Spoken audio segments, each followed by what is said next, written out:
오늘은 2022년 10월 16일 오순절 후 19째 주일입니다. 이 시간 하나님 앞에 신령과 진리로 감사의 예배를 드리겠습니다.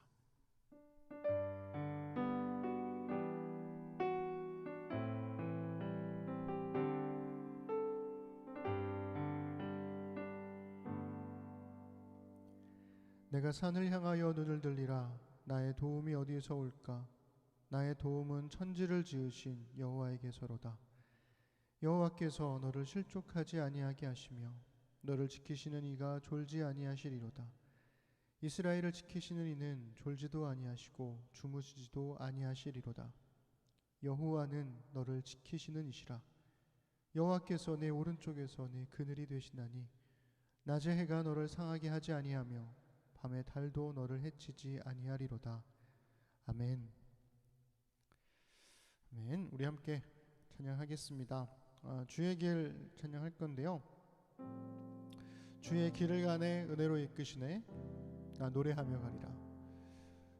자주 말씀드리지만 그리스도인의 삶은 고통과 고난이 아예 없는 마냥 해피한 길을 가는 게 아니라 우리 인생의 고난의 길임을 알고 그 안에서도 주의 길을 기쁨으로 걸어가는 사람들이라고 저는 생각합니다. 네, 우리 이 시간 가장 높은 곳에 계신 주님께 우리의 마음을 모아서 함께 기쁨으로 찬양하십시다.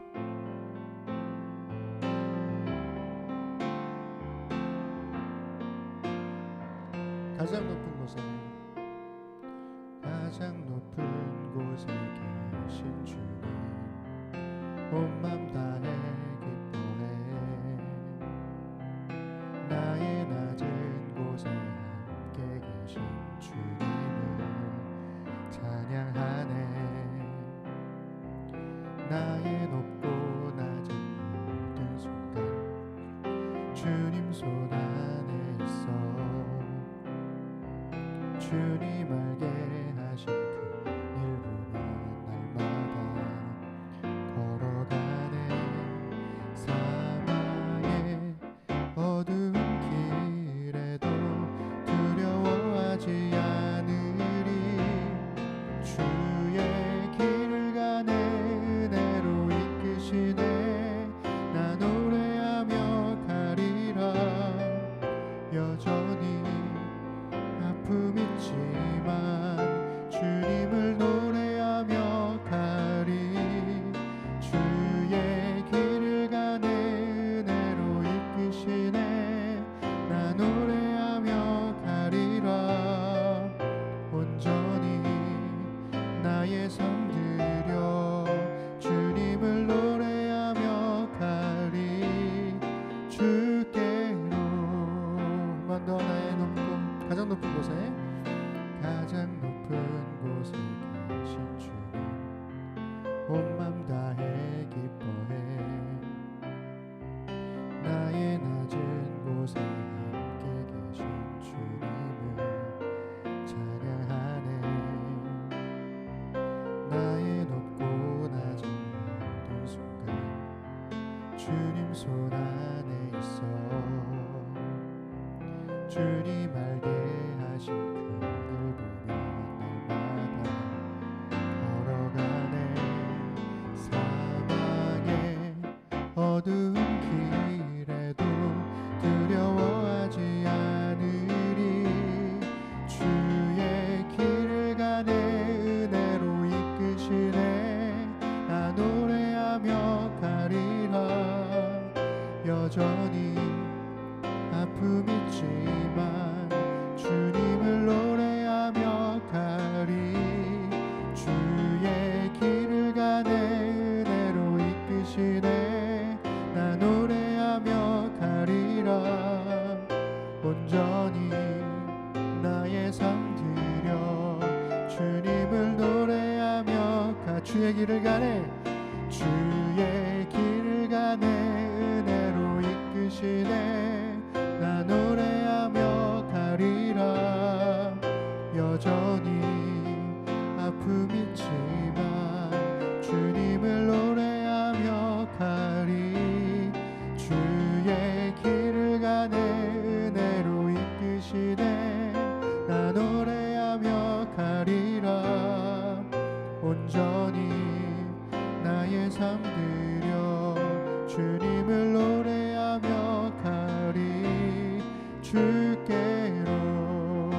모여 노래하며 우리 모여 노래하며 예수 이름 부르세 어제 같은 슬픔 딛고 오늘 다시 찬양해 우리 모여 손뼉 치며 예수 이름 기대해 소망 중에 기뻐하며 주를 향해 춤추세 우리가 기쁨과 소망 잃어버려 노래할 이유 모른다 해도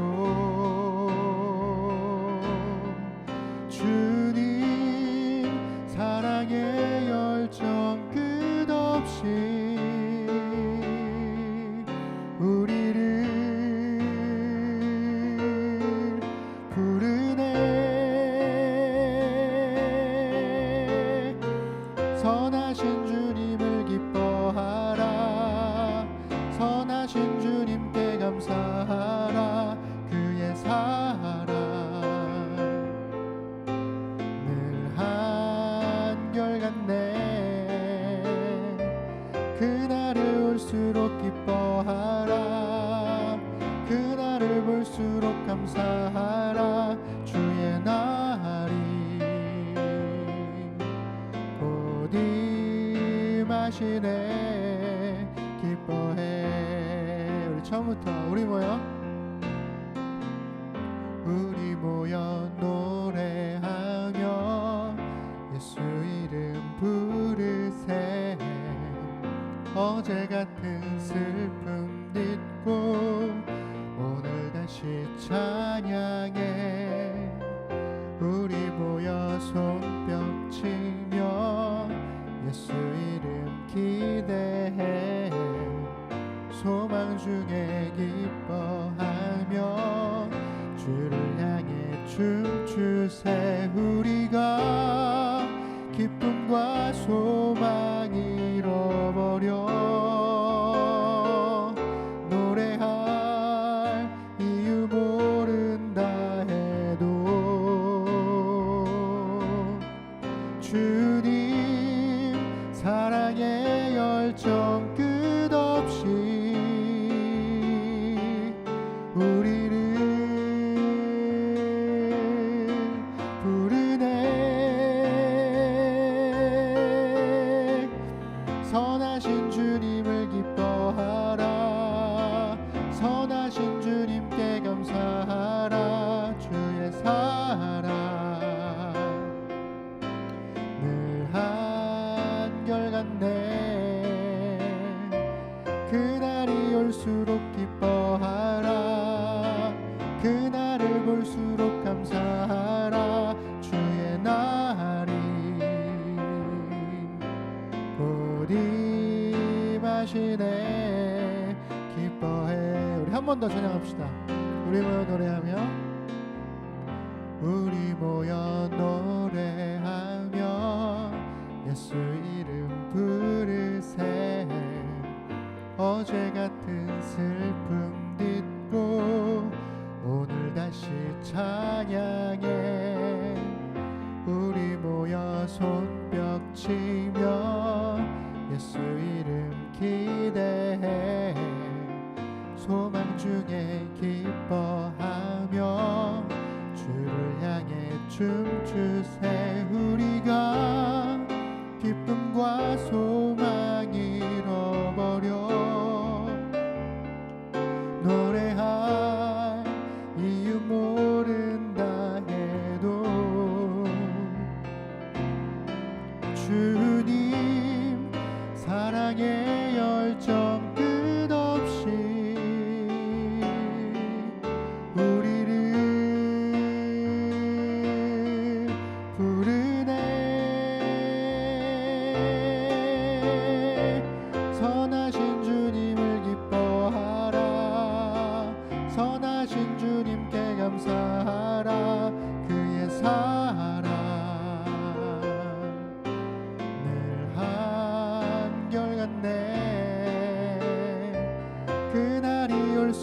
기뻐하라.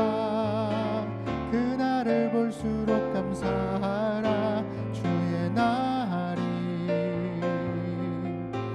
곧 임하시네. 선하신 주님을 기뻐하라. 선하신 주님께 감사하라. 그의 사랑 늘 한결같네. 그날이 올수록 기뻐하라. 그날을 볼수록 감사하라. 주의 날이 곧 임하시네. 기뻐해. 우리 하나님께 감사 드리겠습니다. 아멘. 야니 안녕. 너무 예쁘게 손을 흔들어줘서 고맙습니다. 네, 우리 각 가정에서 예배 드리고 있는 우리 심는 사람들도 우리 함께 마음 모아서 우리 예수님의 이름을 높여드렸으면 좋겠습니다. 오늘 사도신경 세 번째 시간이죠.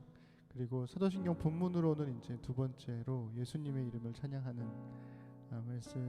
신앙 고백을 하는 날인데요. 우리 하나님의 이름을 온전히 높여드리면서 예수 그리스도 이름 앞에 우리의 소망이 있음을 함께 고백하면 좋겠습니다. 네.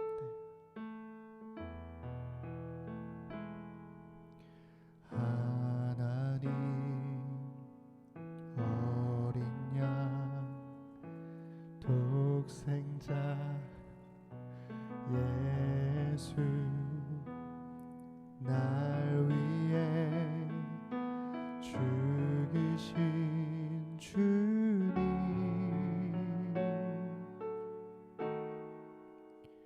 줄리신 그 보혈이 나의 죄를 정결케 하네.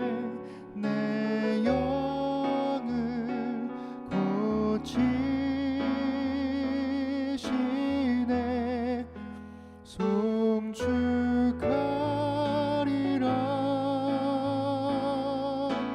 화목케 하신 주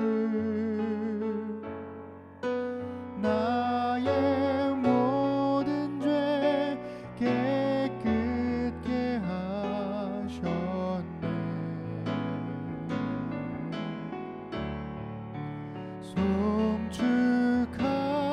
송축하리라. 귀하신 어린 양 모두 절하고 모두 외치리라. 하나님 어린 양 하나님 어린 양 독생자 예수 날 위해 죽으신 주님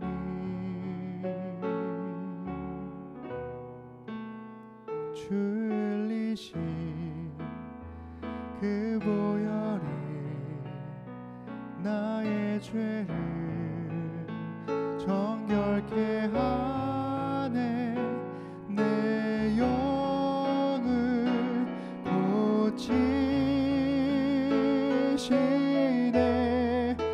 송축하리라. 화목케 하신 주 나의 모든 죄 깨끗게 하셨네. 송축하리라.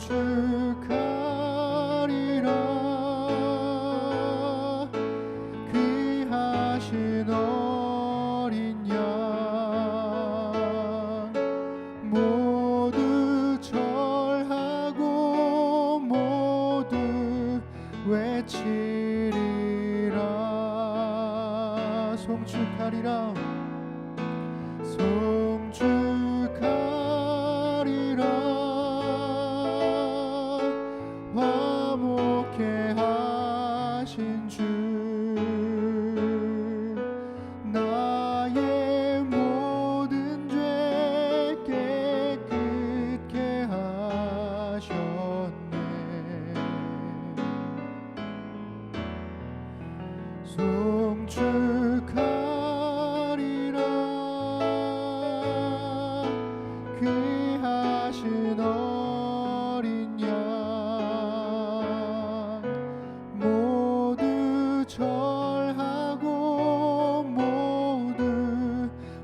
외치리라.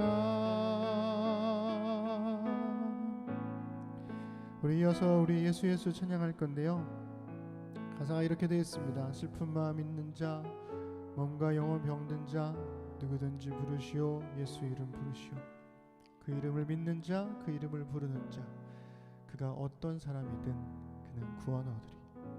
우리 함께 그 예수 이름을 고백하십시다.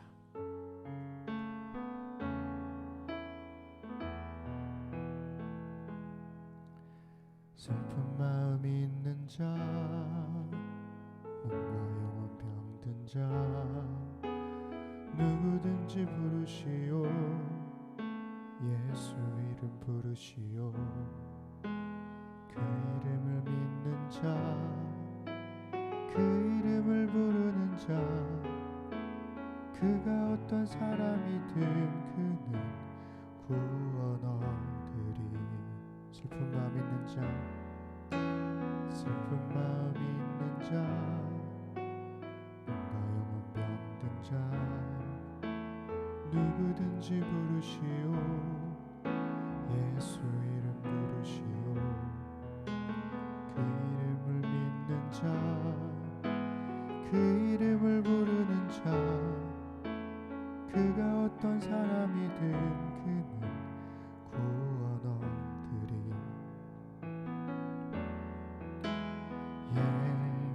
예수 예수 능력의 그 이름 예수 나 외쳐 부르네. 예수 예수 구원의 그 이름 예수 나 외쳐 부르네. 예수 그리스도. 은과 금 내게 없으나 은과 금 내게 없으나 나 가진 것 너에게 주니. 능력의 이름 예수라. 그 이름을 붙드시오. 그 이름을 믿는 자, 그 이름을 외치는 자, 그가 어떤 사람이든 그는 주의 영광 보리라.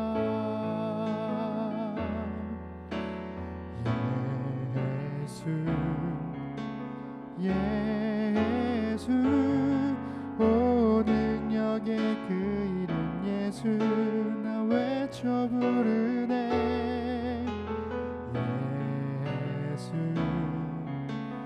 예수 오 구원의 그 이름 예수 나 외쳐 부르네. 예수 그리스도.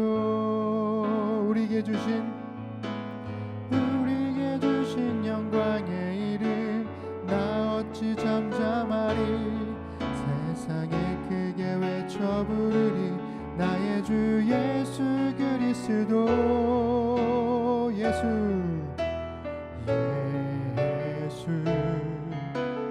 예수 오 능력의 그 이름 예수 나 외쳐 부르네.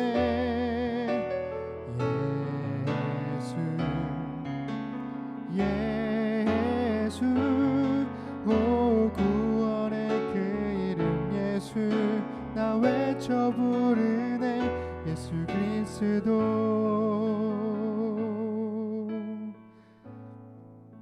아멘. 우리 함께 드리는 기도하겠습니다. 첫 번째는 우리 예배를 위해서, 두 번째는 나라와 교회를 위해서, 세 번째는 우리 국제사회를 위해서. 지금 뉴스를 통해서 많이 들으셨겠지만 경제적인 어려움들로 인해서 나라들이 아주 좀 심각한 상황들에 처해져 있는 것 같습니다. 전쟁으로 번지지 않도록 위해서 기도해 주시면 좋겠고요. 또 우리 지아자매, 또 진우 형제의 아내인 지연자매 건강을 위해서, 또 재석 형제와 진우 형제를 위해서 기도해 주시고, 또 뭔가 마음에 힘겨움을 겪는 힘든 사람들이 있다면 그들과 또 가족들의 마음을 붙드시고 회복해 주시기를, 그리고 우리 안에 말씀과 기도로 시험을 이기는 간증이 풍성해질 수 있도록 우리 함께 마음 모아서 기도 제목들 보시면서 기도하겠습니다.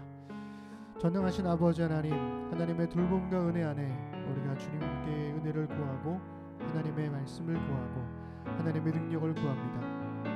예배를 드리는 우리에게 아버지 함께 해주시고 우리를 긍휼히 여겨주셔서 십자가 앞에 우리의 모든 짐들을 다 내려놓고 주의 품 안에서 쉴 수 있도록 하나님 우리를 붙들어 주옵소서. 대통령과 정부의 무능과 독선으로 하나님 많은 어려움들이 우리 앞에 또 놓여져 있습니다. 또다시 북한의 전쟁 도발과 또 우리 안에 평화를 위협하는 많은 두려움들이 또 존재하고 있습니다. 전쟁의 위협이 아닌 정의와 평화를 위한 정책으로 함께 살아갈 수 있도록 도와주시고 전쟁은 온전히 권력자들만을 위한 것임을 우리가 잊지 않도록 도와주시며 이 땅에 살아가는 수많은 생명들을 귀하게 여길 줄 아는 마음이 우리 안에 있도록 하나님 간절히 기도하도록 도와주옵소서. 하나님의 전능함을 자신의 것으로 오용했던 교회의 잘못을 용서해 주시고 사랑 때문에 기꺼이 힘을 뺄 줄 아는 한국교회 될 수 있도록 하나님 함께해 주시옵소서. 하나님의 전능함이란 사랑 때문에 기꺼이 전능을 무능으로 바꾸는 것임을 잊지 않도록 도와주셔서 교회가 세상을 향하여 그렇게 우리가 가지고 있는 힘과 능력들을 겸손히 나눌 수 있도록 주님 도와주시길 소망합니다. 쇠락해가는 세계 경제 혼란 속에서 생존을 위한 다툼이 나라들끼리도 하나님 분주하게 일어나고 있습니다.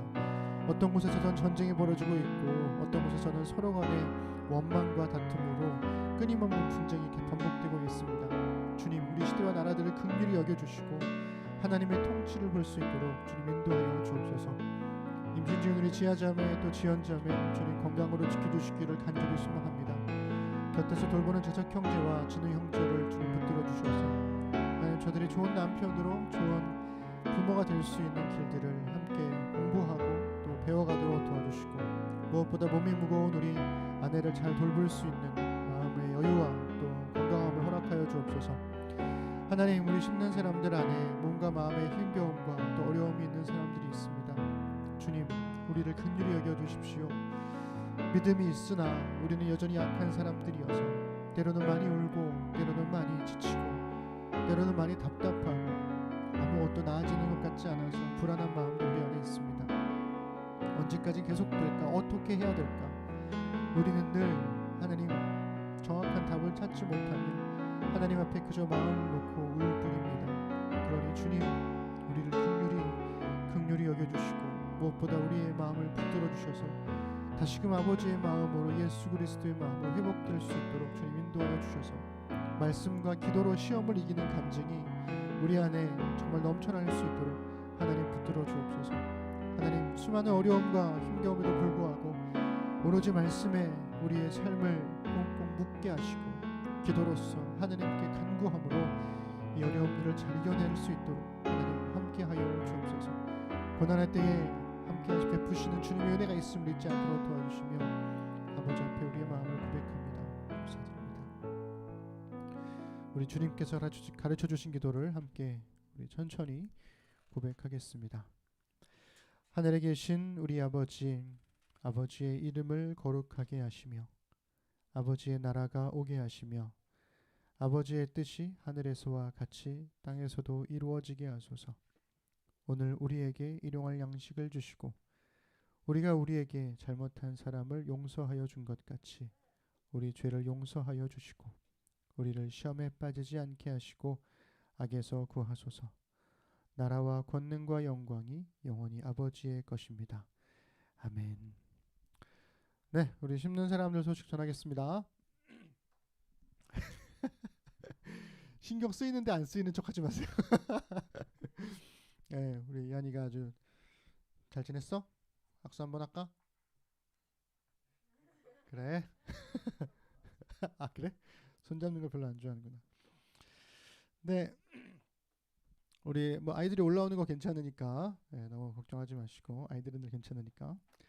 네, 심는 교회는 온라인과 오프라인 예배를 지금 병행하고 있죠. 우리가 아마 오프라인 예배를 드렸으면 제가 오늘 이렇게까지 불안하지 않았을 텐데 카카오톡이 안 되면서 어저께부터 아주 오늘까지 파일을 메일로 보냈다가 다운 받았다가 아주 그냥 정신이 하나도 없습니다. 네, 잘 복구되겠죠? 네, 많은 분들이 어제 밤에 아주 그 많은 손해를 입은 분들도 많고 한다고 하던데 잘 회복됐으면 좋겠네요.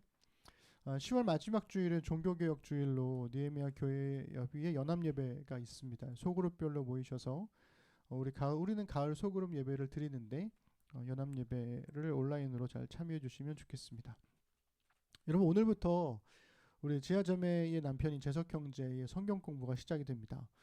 예배 끝나면 제가 이제 가서 오늘부터 시작을 할 건데, 정말 이게 뭐 하루 한 주 두 주 하는 것도 아니고 이게 되게 길잖아요.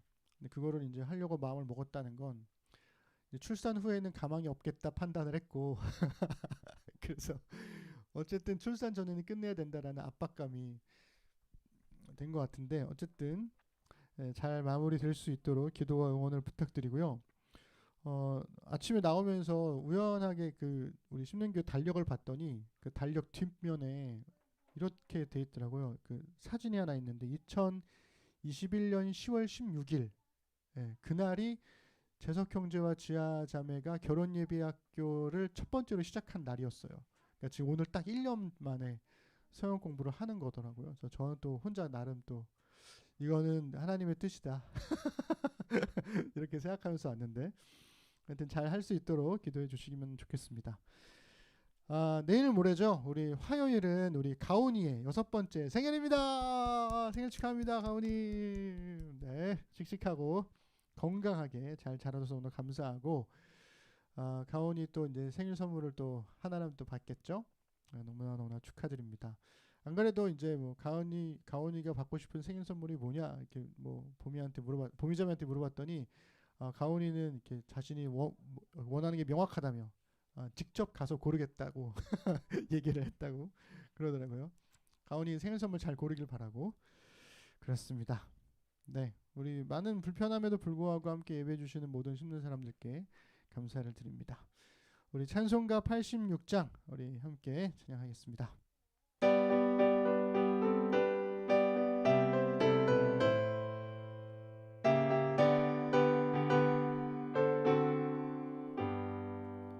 내가 늘 의지하는 예수, 나의 상처 입은 심령을 불쌍하게 여기사 위로하여 주시니 미쁘신 좋은 친구.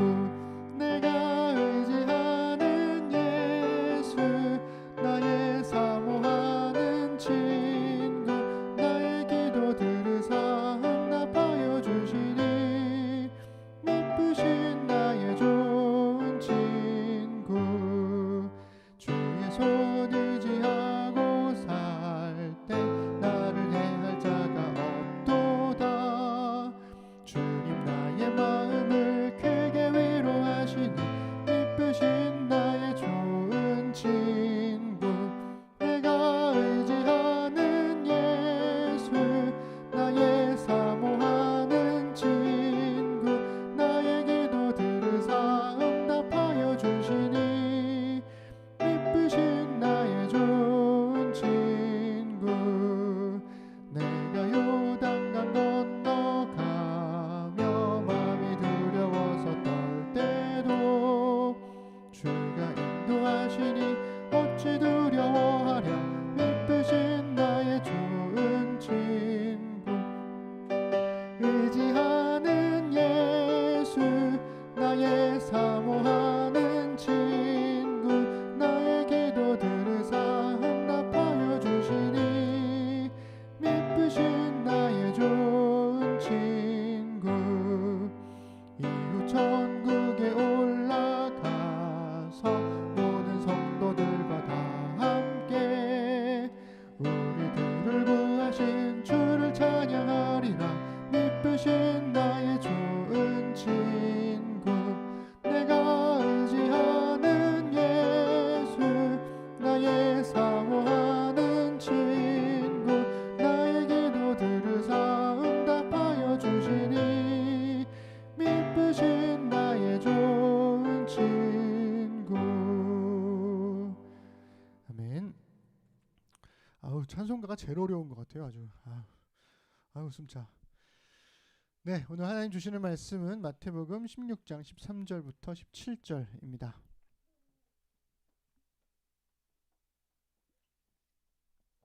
우리 함께 읽을까요? 예수께서 빌립보 가이사랴 지방에 이르러 제자들에게 물어 이르시되 사람들이 인자를 누구라 하느냐 이르되 더러는 세례 요한 더러는 엘리야 어떤 이는 예레미야나 선지자 중에 하나라 하나이다. 이르시되 너희는 나를 누구라 하느냐 시몬 베드로가 대답하여 이르되 주는 그리스도시요 살아계신 하나님의 아들이시니이다. 예수께서 대답하여 이르시되 바요나 시몬아 내가 복이 있도다. 이를 내게 알게 한 이는 혈육이 아니요 하늘에 계신 내 아버지시니라. 아멘. 네, 오늘은 사도신경 세 번째 시간으로 어떤 예수님을 믿는가라는 제목으로 하나님 말씀 나누겠습니다. 네, 잘 지내셨나요? 오늘 오랜만에 우리 또 이한이가 우리 지은 부부와 함께 와주셨습니다. 정말 많이 컸어요. 얼굴이 아주 그냥 점점 훈남이 되어가네. 예뻐 죽겠네. 그리고 이한이 뒤를 졸졸졸 우리 설아가 예뻐 죽겠다는 표현으로 예쁜 애가 예쁜 애를 따라다니면서 이러고 있습니다. 네, 지난주에 우리가 그 사도신경의 첫 번째 고백에 관한 설교를 나누었잖아요. 괜찮아, 일어나. 넘어지면 어떻게 하면 돼? 다시 일어나면 돼. 잘했어. 아유 씩씩해라. 네, 그래서 강영한 교수님이 나는 전능하신 아버지 하나님 천지의 창조주를 믿습니다. 이 고백에 담긴 의미를 이렇게 좀 풀어서 설명을 하셨어요. 자, 그 부분을 인용을 했었는데 함께 좀 보실까요? 제가 읽어드릴게요. 여러분 눈으로 한번 보세요.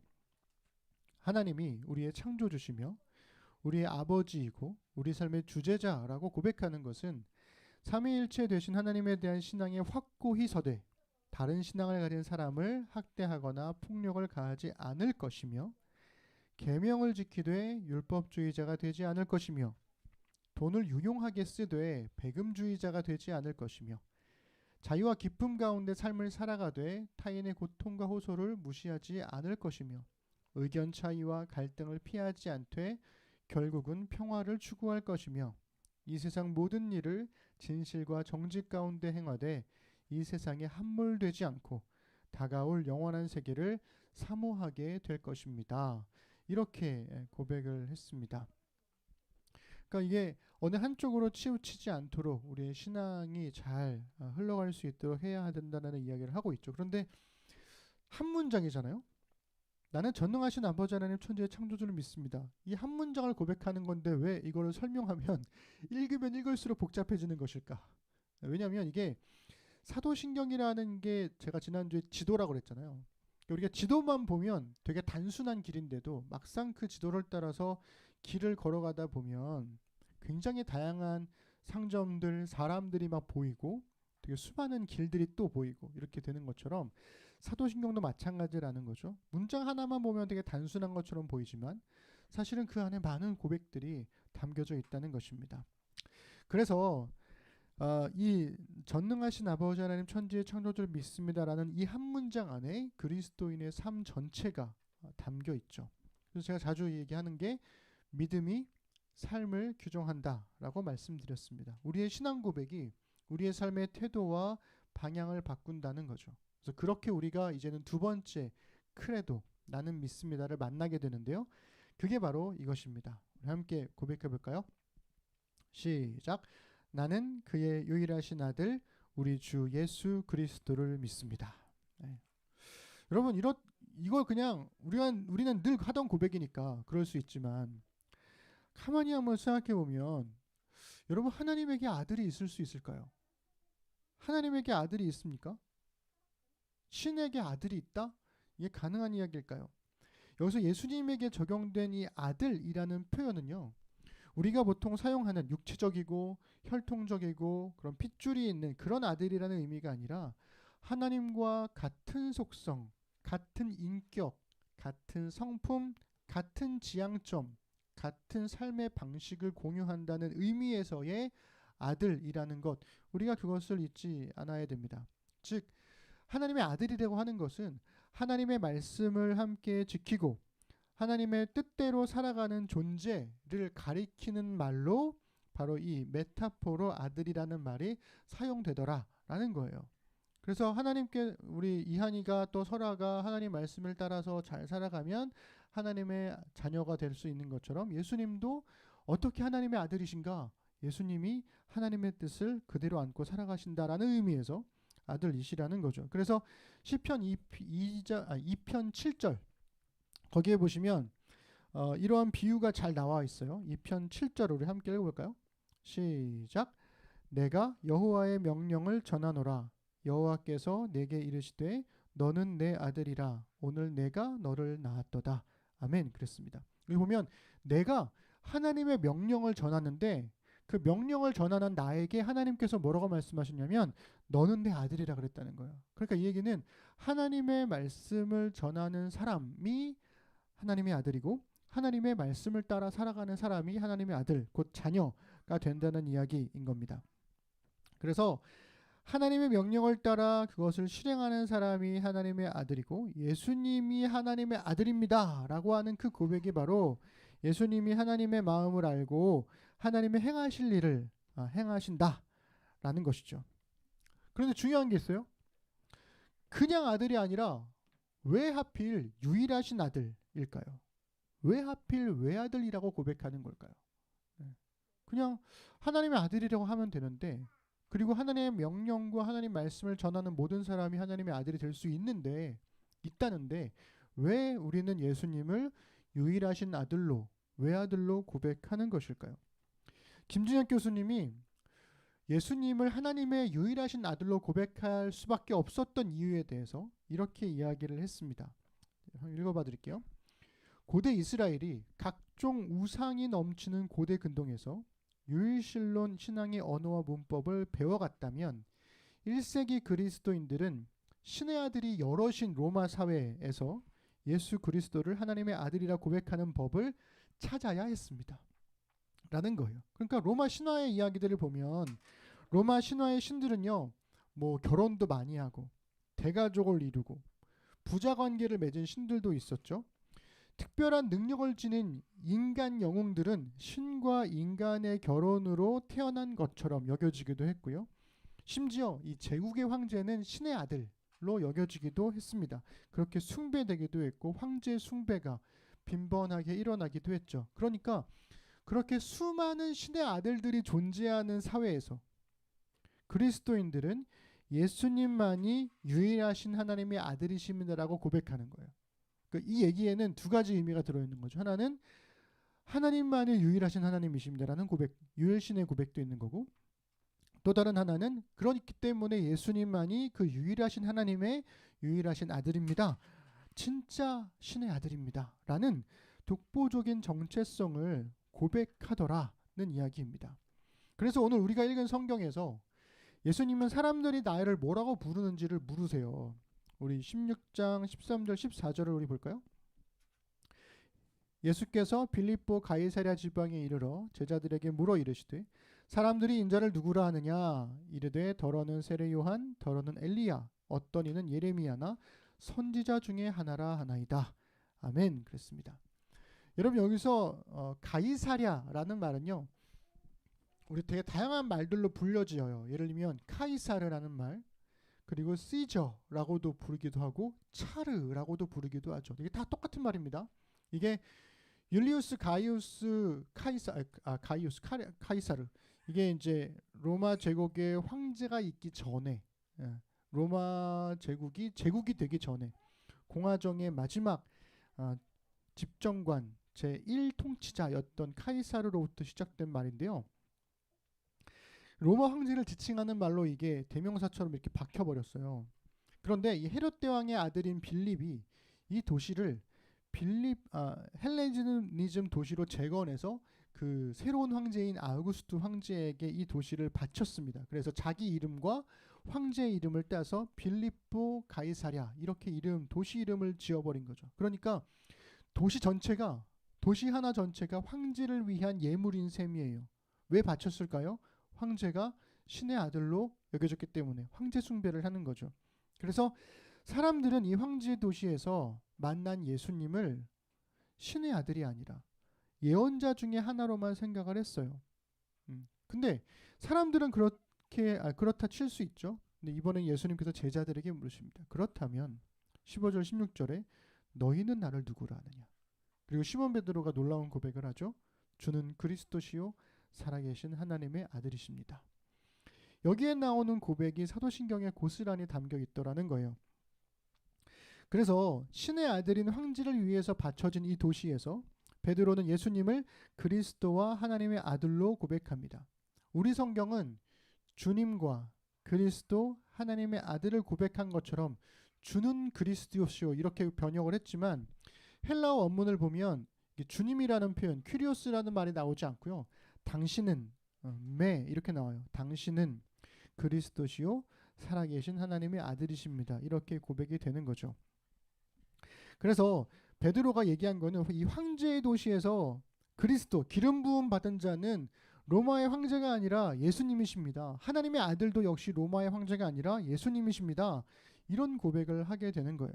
그래서 이 베드로의 고백이 이후 기독교 역사에서 예수님의 정체성을 드러내는 대표적인 신앙 고백으로 자리 잡게 됩니다. 그래서 이것을 잘 보여주는 아주 독보적인 요약본이 있죠. 몇 번 말씀드렸을 건데요.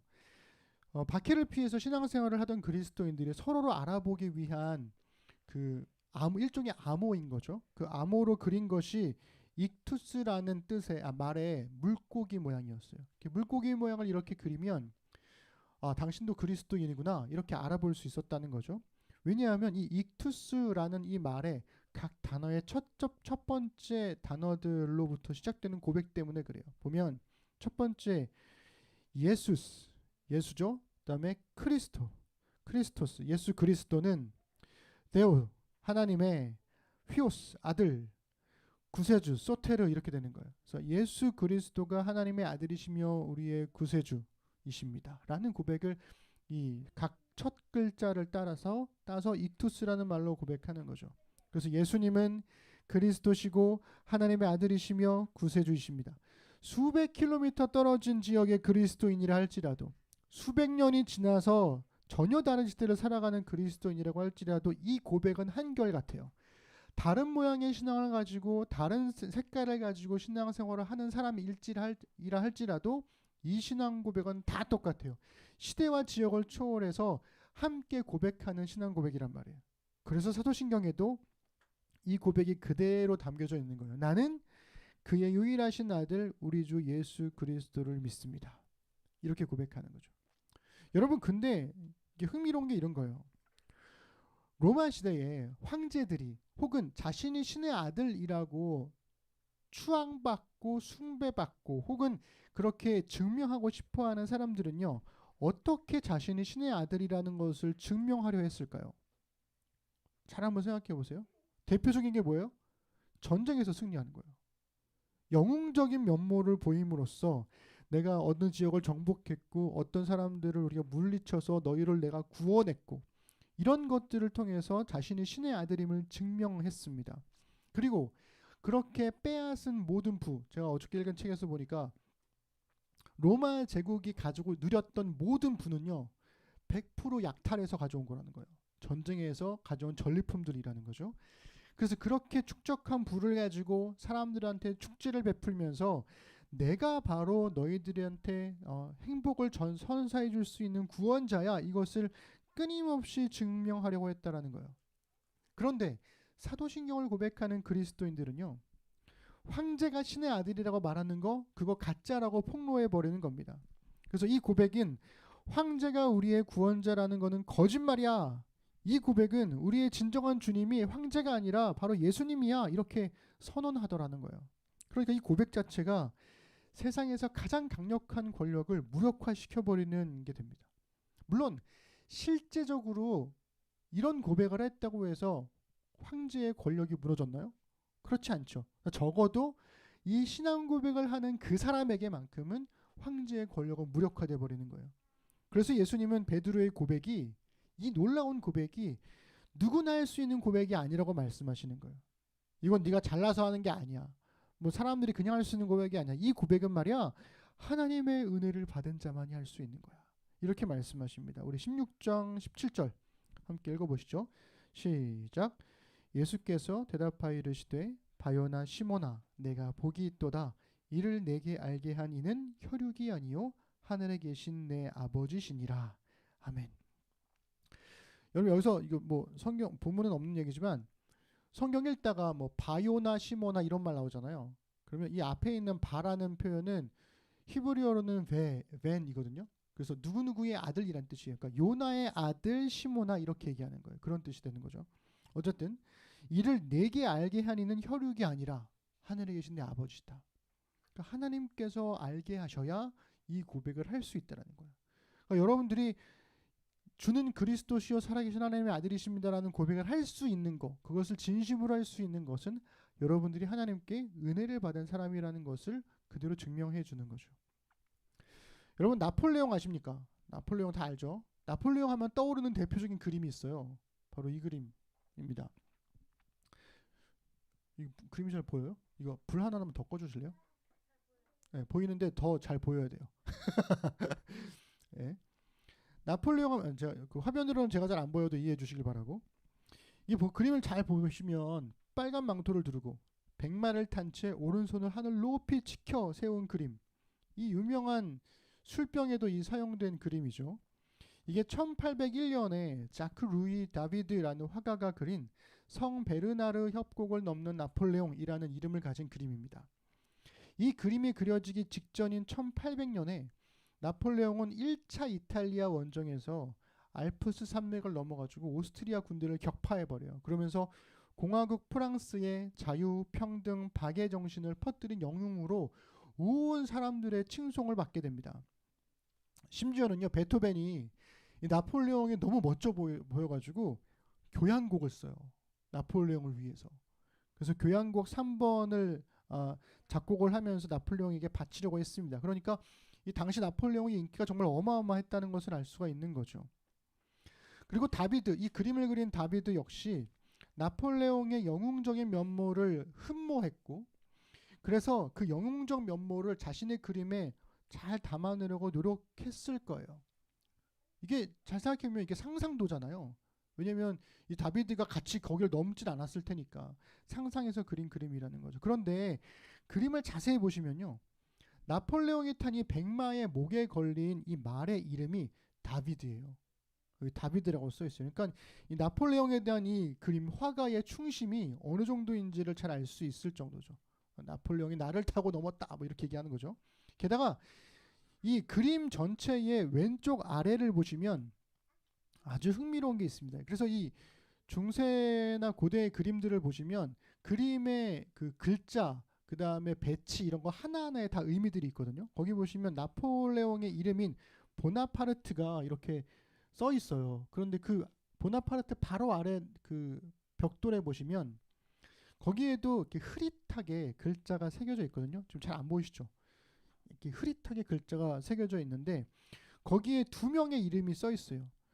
그 보나파르트라는 말 바로 밑에는요, 한니발이라는 이름이 써 있어요. 이게 카르타고의 위대한 영웅이죠. 이 사람이 나폴레옹을 넘었었던 위대한 장군이었고요. 그 다음에 이 대각선으로 흐릿하게 쓰여진 거기 보면 신성 로마 제국의 카를로스 대제의 이름도 기록이 되어 있습니다. 이렇게 새겨져 있어요. 흐릿하게. 그러니까 보나파르트의 이름은 되게 명확하게 써져 있고 한니발이나 아니면 카를로스 대제의 이름은 흐릿하게 새겨져 있는 걸 통해서 다비드가 하고 싶었던 말이 뭐냐면 나폴레옹이야말로 살아있는 영웅이다. 이거를 그냥 보여주고 싶은 거죠. 다비드의 그림이 나폴레옹의 야심을 키운 걸까요? 아니면 이 나폴레옹의 야심이 다비드로 하여금 이런 그림을 그리도록 아부하도록 만든 것일까요? 어쨌든 나폴레옹은 1804년에 스스로 황제가 됩니다. 그러면서 혁명 끝에 공화국이 된 프랑스를요, 다시 제국으로, 황제가 있는 제국으로 퇴보시키게 돼요. 그래서 아까 제가 베토벤이 나폴레옹을 흠모해가지고 막 교향곡을 만들어서 바치려고 막 그랬다 그랬잖아요. 베토벤이 너무 화가 나는 거야. 나폴레옹이 황제가 되었다는 소식을 듣고선 열받아가지고 나폴레옹에게 바치려고 했던 교향곡에 보나파르트란 이름 자필로 썼던 부분을요 찢어버려요.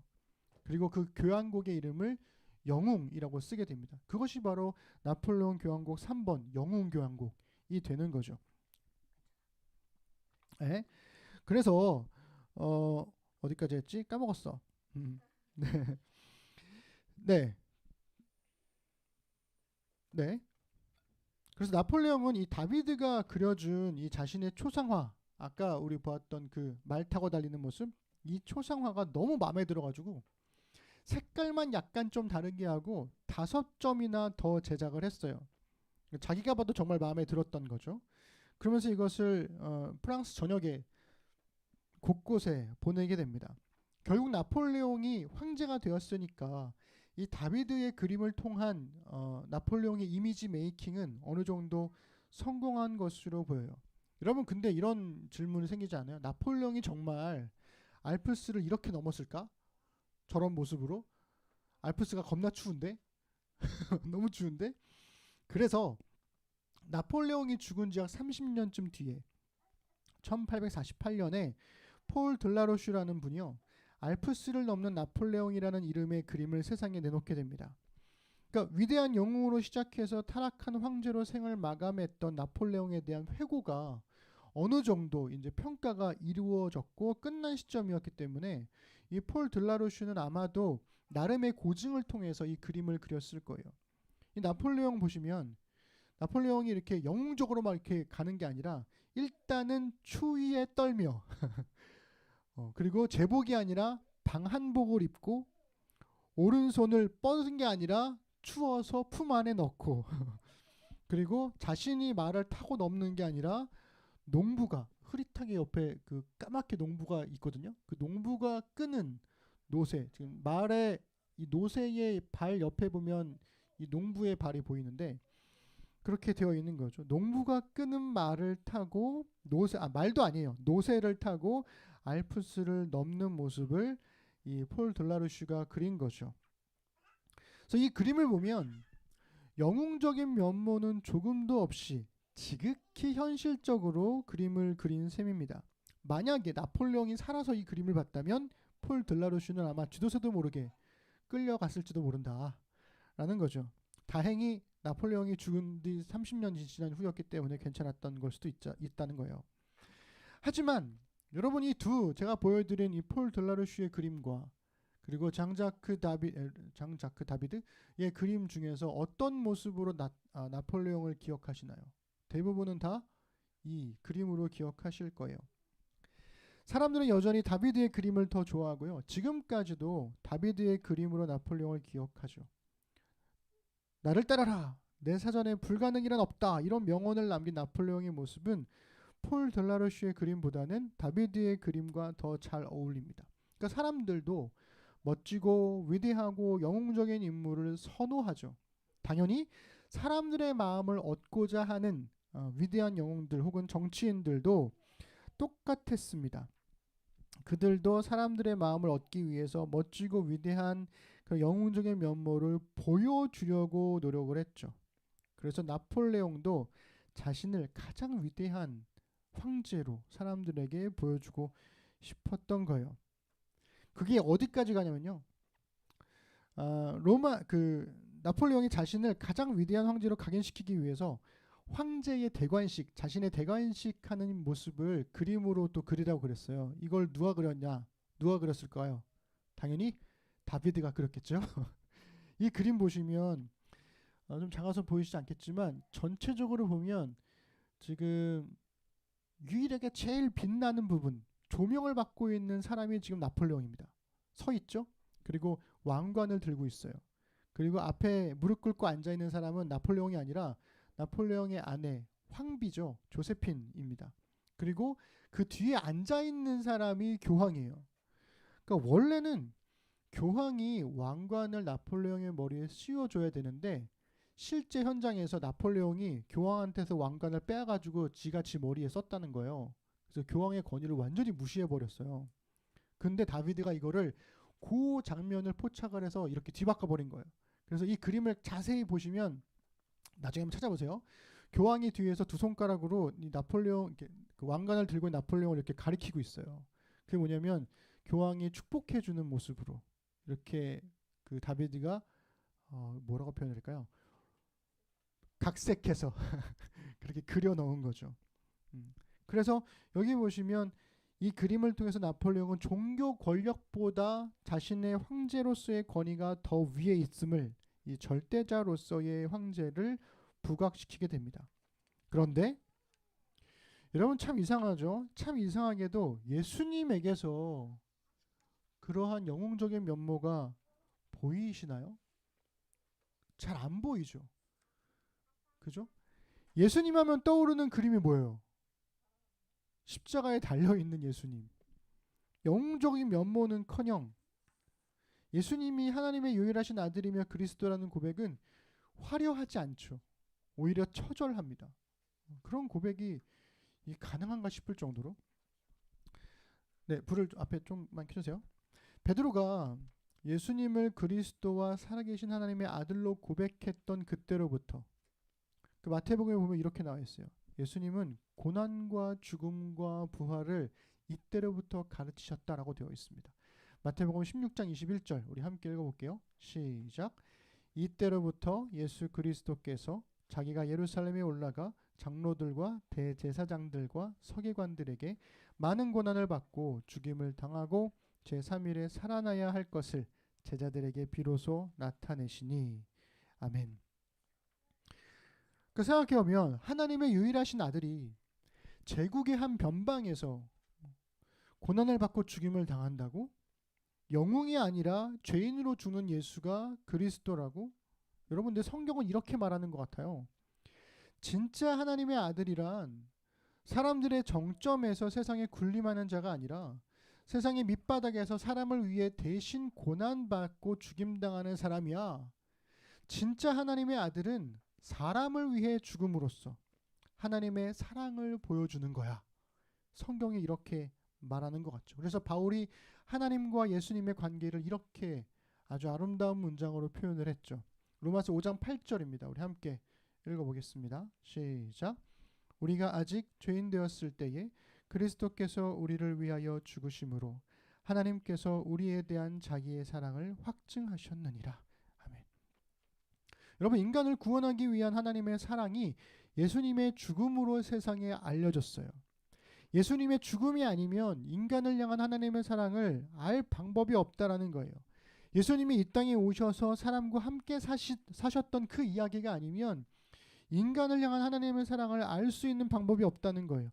예수님이 이 땅에 사람으로 오시지 않았으면 인간을 향한 하나님의 사랑을 알 길이 없다는 거예요. 진짜 하나님의 아들은 세상을 향한 하나님의 사랑을 보여줍니다. 진짜 하나님의 아들은 세상을 향한 하나님의 사랑을 보여줍니다. 여러분 이렇게 물으셔야 돼요. 나는 어떤 예수님을 믿고 있는가? 여러분들이 믿는 예수님은 나를 남보다 더 높은 곳에 세워주시는 분인가요? 여러분이 믿는 예수님은 지독한 가난을 벗어나도록 물질의 복을 주시는 분입니까? 여러분이 믿는 예수님은 믿는 자들에게만 언제나 승리를 주시는 분입니까? 여러분이 믿는 예수님은 언제나 기쁨과 감사만을 믿음의 결과로 주시는 분이십니까? 여러분이 믿는 예수님은 의사도 못 고친 병을 적어도 나에게는 치유해 주시는 분이십니까? 여러분이 믿는 예수님은 언제나 남보다 더 좋고 더 잘되고 더 승리케 하시는 분입니까? 정말 그렇게 예수님을 믿고 계시다면 여러분 다시 한번 복음서를 읽고 예수님께서 가르쳐 주신 말씀과 행하실 일들을 묵상해 보셔야 돼요. 정말 내가 믿고 싶었던 예수님인지를 확인해 보셔야 합니다. 성경은요, 그리스도인이 믿어야 할 하나님의 유일하신 아들, 그 예수 그리스도는 가장 낮은 곳에서 사람들을 위해서 대신 고난받고 죽으심으로써 하나님의 사랑을 확증하신 분이다 라고 이야기하고 있어요. 그리고 바로 그 예수님을 믿는 사람들이 하나님의 자녀가 되더라 라고 이야기합니다. 우리 요한복음 1장 12절 13절 우리 함께 읽어보겠습니다. 시작. 영접하는 자 곧 그 이름을 믿는 자들에게는 하나님의 자녀가 되는 권세를 주셨으니 이는 혈통으로나 육정으로나 사람의 뜻으로 나지 아니하고 오직 하나님께로부터 난 자들이니라. 아멘. 여러분 아까 제가 그랬잖아요.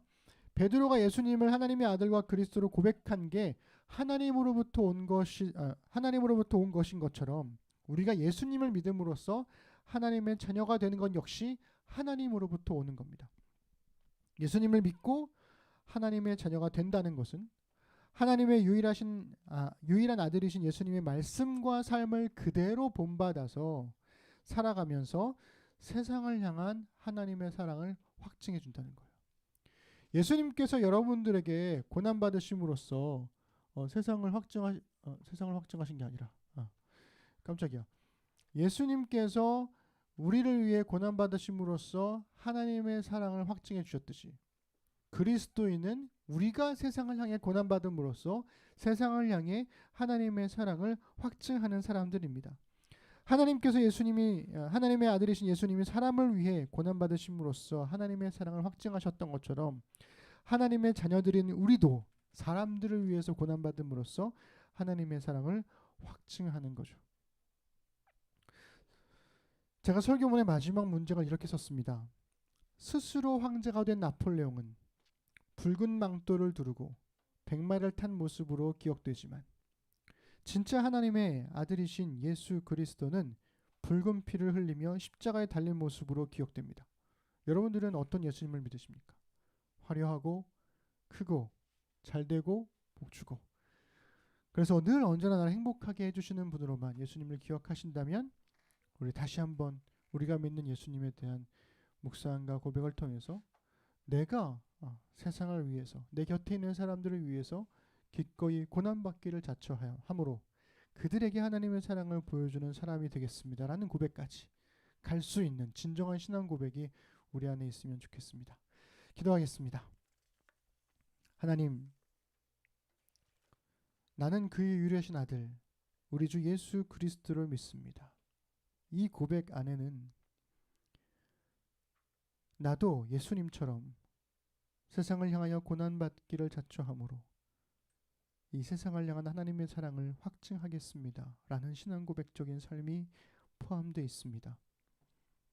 그저 나만을 위한 예수님으로 예수님의 권능과 능력과 자비와 긍휼을 나만이 소유하는 것이 아니라 그것을 기꺼이 세상을 향해 흘려보낼 수 있는 믿음이 우리 안에 있도록 도와주시고 늘 다시 한번 우리가 믿고 있는 바를 점검하고 돌아볼 수 있는 그래서 매주 사도신경을 고백할 때마다 습관적으로 고백되는 신앙이 아니라 우리의 신앙을 점검하고 돌아볼 줄 아는 그런 우리가 되도록 인도하여 주옵소서. 우리는 하나님의 유일하신 아들 예수님을 그리스도를 믿습니다. 그리고 나도 그리 살기를 소망합니다. 주님 우리와 함께 하시고 은혜 베풀어 주옵소서. 감사드립니다. 예수님의 이름으로 기도드립니다. 아멘. 우리 일상으로 기도하겠습니다. 설교를 듣고 각자에게 주신 하나님의 말씀을 자신의 말로 바꾸어서 일상으로의 기도로 적어보십시다.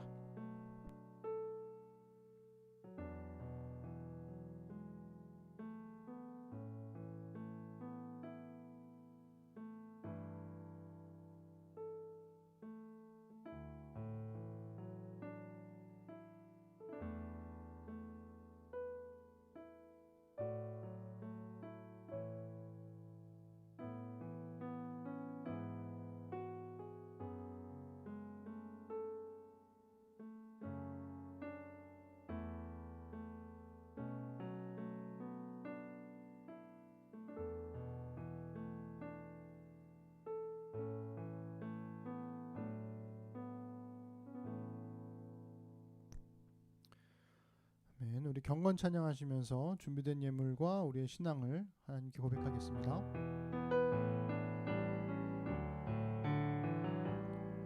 전국의 소망 품은 당신은 주님 앞에 설 바로 당신은 그의 편지로 이 땅에 보내신 주의 손과 발 작은 예수 주님 앞에서 흠없는 경건은 어려운 이웃을 위해 삶 나누는 것 주 이름으로 사랑을 전할 때 아름다운 주의 나라 이루어지네.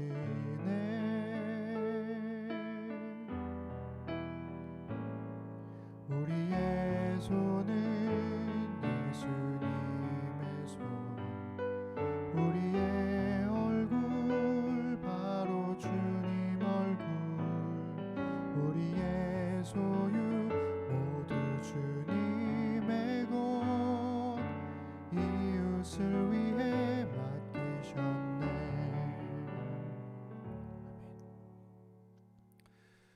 우리 사도신경으로 우리 신앙을 고백하겠습니다.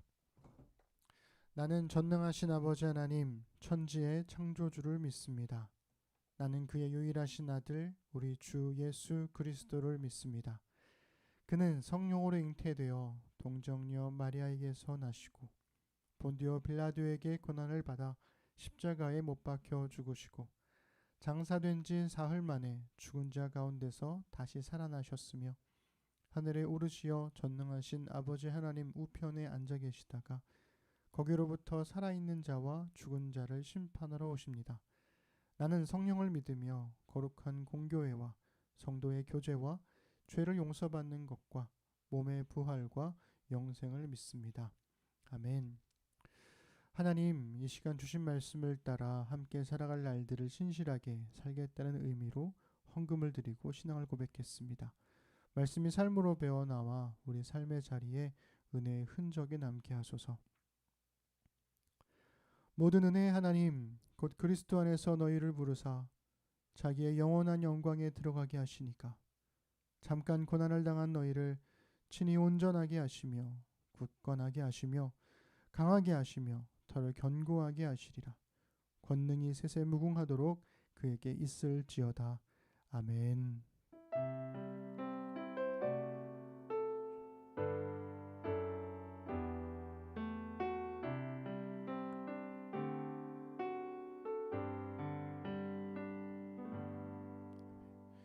우리 예배를 바라신 하나님께 우리 감사 박수 드리겠습니다. 수고하셨습니다. 한 주간도 평안하세요. 안녕.